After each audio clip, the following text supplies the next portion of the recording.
Time now for sports on 104.7 The Cave. Here's Ned Reynolds. Mike, the intern, Ned Reynolds in the studio. It's Wednesday, and it's looking like we're getting a little bit of a warm-up. You still got your puffy jacket on, though. That's because it's a little bit on the cool side now, but that jacket comes off. Might be wearing shorts by the end of the day. All right, so Chiefs-Broncos. Speaking of weather actually looking good for this game in Kansas City as opposed to what happened Christmas Eve, where it was like 5 degrees at kickoff. No, sir. But Chiefs-Broncos just fired their head coach. They got an interim coach. Supposedly Condoleezza Rice is helping them find a new HC, which I can't write this stuff, but whatever they want to do, it's their money. It's they're smarter than I am. But either way, she does have association with the Broncos, so that is possible. Yeah, we'll see what happens there and if that works out for them. Either way, the odds are probably going to be in the Chiefs' favor right now. Am I right? To say the least. And you're right about the game. This is the final regular season home game for the Chiefs. So they'll have a very big crowd. Now, it's not the final home game that they're going to play, but it's final regular season home game. All right, all that being said, the books differ a little bit on this one, only by the amount in which the Chiefs are favored. One book has them favored by 11.5. Another one has them favored by 13.5. Well, the Chiefs have a history of not covering that spread. They have a history of winning, of course.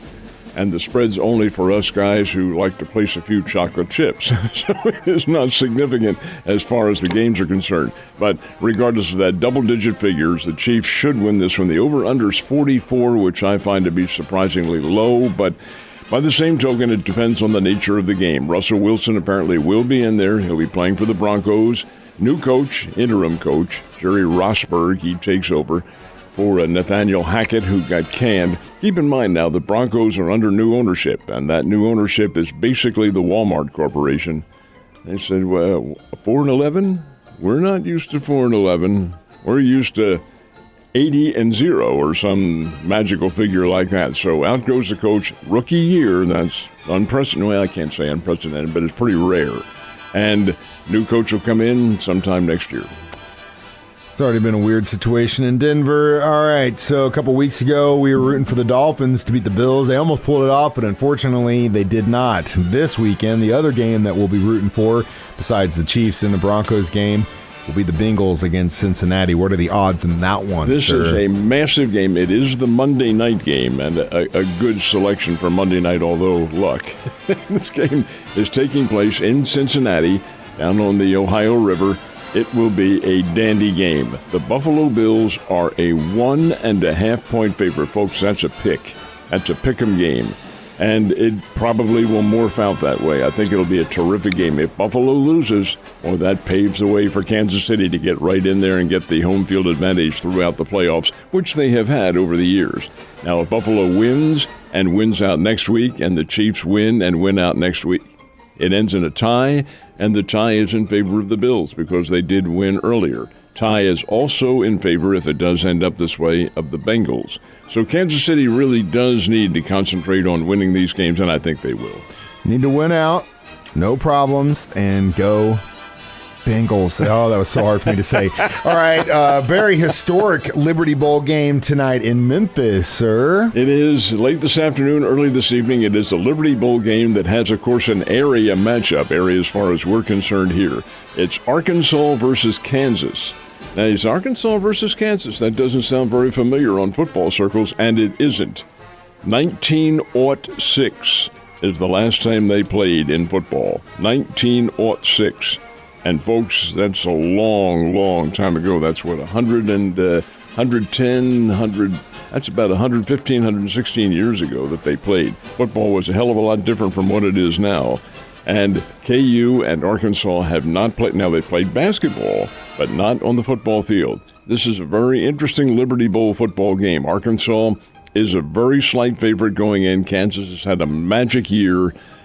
And a year, really, that's unprecedented that nobody expected. Their new coach has an extension to his contract now. He's done magic with this team. KU is with whom the Bears open next year on September 2nd in Lawrence. Not unique. The Bears have opened with KU before. But over and above this game, I think it will be a classic matchup, Arkansas and KU. Be nice to have a little football on a Wednesday night, Ned. Blue and gold tournament. What's going on? Well, we're down now to the semifinal round, and the competition at blue and gold is going to end tomorrow with the championships. And the pink and white, the girls' tournament over at Drury, will end on Friday. All the top seeds continue to win in the competition in the blue and gold. Hey, the number 1 seed in the gold division is Nixa. They were a big winner over Marshfield. And the number 1 seed in the blue division is Bolivar. And they had a bit more of a challenge in their game yesterday, but Bolivar came away with the win. The Liberators stopped Ash Grove 69-46. But the seeded teams, now you can't say all the seeded teams won because they didn't. And that's because several of them played each other, and that's the way the competition's supposed to be. But the number 1 seeds have held on, and the number 1 seeds in the pink and white tournament have held on in their opening day yesterday. So competition continues right on through the end of the week and celebrating the start of the new year. What's your resolution? I would like to get in a lot better condition than I am right now. Yeah? Start working out? Well, I don't know. I am going to resume my workouts, but I don't know if this injury that I have will be able to hold up. We'll see. We're going to get Ned in a yoga class, hot yoga. Can you imagine that? How hot is it? Well, it's hot, which is the way you like it anyway. So probably something that you should have been doing for years. All right, so what do you expect from the state's 2 big basketball games tonight? They are big basketball games. They are. Missouri State goes to Cedar Falls, Iowa to play Northern Iowa. Very big conference game. Northern Iowa is not the UNI of the past. They have faltered here at the start of the season. They're still pretty good. Ben Jacobson is a great coach, very astute guy. I think the Bears have a nice team.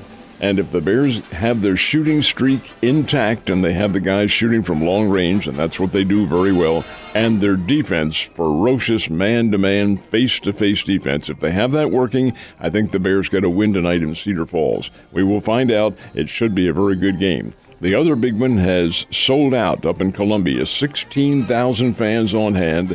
Missouri, fresh from a victory over Illinois in the bragging rights game, which was a week ago Thursday night, take on the Kentucky Wildcats, one of the most storied basketball programs in America. Missouri is a very slight favorite going into this game.